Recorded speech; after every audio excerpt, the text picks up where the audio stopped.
A gente hoje tem a presença, né, do REAME, que é uma instituição também filantrópica, que também trabalha com crianças, né, como nós. Seja muito bem-vindo.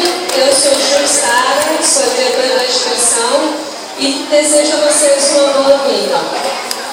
A gente gostaria de solicitar aos pais dos nossos, né, alunos que possam vir aqui, ó, sentar um pouquinho aqui mais, os pequenininhos, na banda de carro, fica aí, na direção aí das meninas, Luciene, Marisete, traz o pessoal para cá, essa lateral aqui, para a gente poder assistir.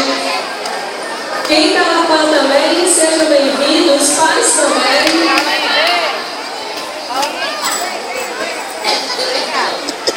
Todos aqui, ó.